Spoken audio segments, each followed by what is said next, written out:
क्या 60 वर्ड्स, वो भी सिर्फ 6 लेटर साउंड यूज करके? इम्पॉसिबल। क्यों नहीं, बिल्कुल पॉसिबल है। फोनिक्स का मैजिक जब चले तो सब कुछ पॉसिबल है। Hello everyone, welcome to phonics and मोर।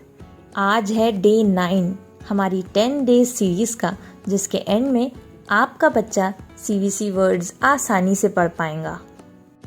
इस वीडियो में मैं आपको कुछ ज़रूरी बातें बताऊंगी जो आपको ब्लेंडिंग सिखाते वक्त ध्यान रखनी है।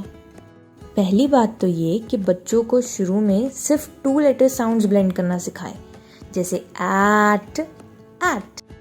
हमारे लिए ये चीज़ें बहुत सिंपल साउंड करती हैं, जैसे एन ही तो होगा, इन ही तो होगा। लेकिन मैं आपको ये बात अपने एक्सपीरियंस से बता रही हूँ कि बच्चों के लिए ये साउंड ब्लेंड करना एक नया कंसेप्ट होता है और हर बच्चा एक जैसा नहीं होता। कुछ बच्चों के लिए ये चीज़ें बहुत आसान होती है, लेकिन अगर आपका बच्चा इस चीज़ में डिफ़िकल्टी फेस करता है तो उसे टाइम दीजिए। ये कुछ मीनिंगफुल 2 लेटर वर्ड्स हैं जिसकी आप प्रैक्टिस ले सकते हैं। 2 लेटर ब्लेंड्स की प्रैक्टिस के बाद ही CVC वर्ड्स पे जाएं। CVC वर्ड्स की प्रैक्टिस किस तरह लेनी है, हम ये डे 4 और डे 8 में कवर कर चुके हैं। ये कुछ मीनिंगफुल CVC वर्ड्स हैं जिसकी आप प्रैक्टिस ले सकते हैं।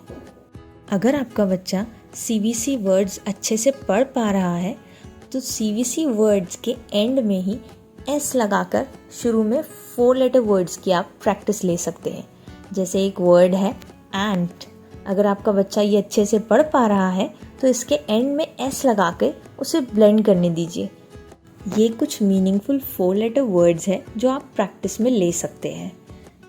नेक्स्ट, आप अपने बच्चे के कैलिबर के हिसाब से ये 5 लेटर वर्ड्स की भी प्रैक्टिस लेना चाहें तो ले सकते हैं, मैंने यहाँ मेंशन कर दिए हैं। Last but not the least, बच्चों को पढ़ाने के पहले आप खुद वावल साउंड की अच्छे से प्रैक्टिस करें।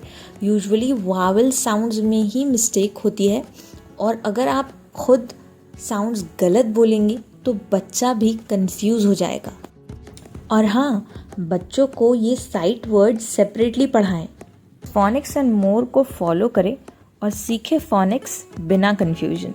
सी यू नेक्स्ट टाइम, बाय।